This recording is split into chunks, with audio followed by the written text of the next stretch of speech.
You're getting that good sleep. But then you wake up and this happens.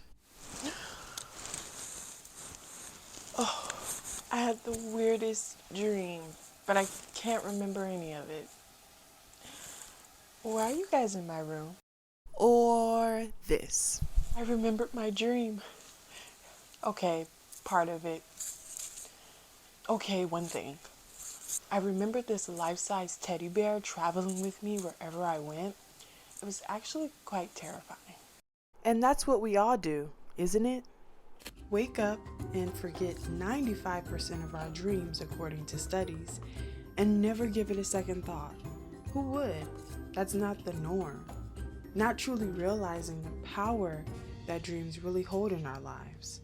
Or better yet, who holds that power? So here's the thing about dreams. Dreams are spiritual, right? God is a spirit, and he gave us this spiritual tool called our dream to fully communicate with him. People think it's so challenging and difficult to talk to God, when in actuality, we're talking to him every single night we fall asleep, because we enter the spirit realm when we are asleep. And dreams can unveil like the spiritual root behind your everyday problems, like good or bad. The dreams are exposing that. There's an example of all this in the Bible. Yes, the very first book of the Bible, Genesis 15:11 through 18. The scripture talks about how there was a covenant made, which we'll talk about later, that God made with Abram concerning the Hebrew people, his future blessings. Like literally, Abram is the one that started this whole show. And it was all done while he was asleep. So that was pretty cool. So we know that God reveals our future blessings through our dreams, but that doesn't mean that the enemy is gonna roll out a big red carpet for us to receive them unchallenged, right? Or easily, but we prevail anyways, right? No weapon formed shall prosper. And I'm gonna make sure you prosper. In your dream, you missed your DMV appointment, which I don't think is a bad thing. You're good, you're good. Or you were waiting for someone to pick you up and they never did. The reality is that that dream exposed the demonic spirit behind it, right? So in this case, it was the spirit of stumbling block. It was the spirit of setback, spirit of lateness, spirit of delay, trying to fight you to prevent what God has for you in real life. So let's say you lost your coin collection in your dream, of course. It doesn't mean that that exact thing will happen. It means that the spirit of poverty or spirit of lack is trying to manifest. So be mindful. You're probably wondering, what gives demons the legality to come into our dreams and hijack our plans, our future, our God-given destiny? I'm gonna show you. The spiritual realm relies on covenants, and you're probably wondering what a covenant is. It sounds like the aftermath of getting into some fraternity, the covenant. But a covenant is an agreement between two or more people working together to achieve a certain goal. So, going back to the scripture we talked about earlier, Genesis 15, verse 11 through 18, where God made a covenant with Abram, they both came into agreement with his future plans for Abram. But the question is, how did they come into agreement? You don't simply say, yes.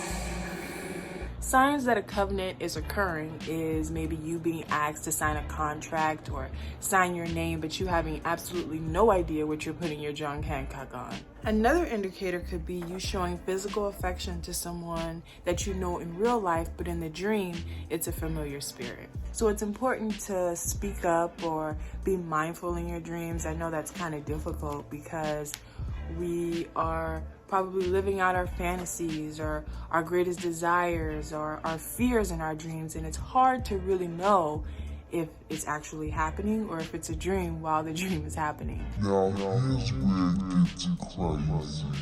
If demonic spirits want to be subtle about making an agreement with you, it could be when you're simply not resisting or not saying anything that's being offered to you directly or indirectly.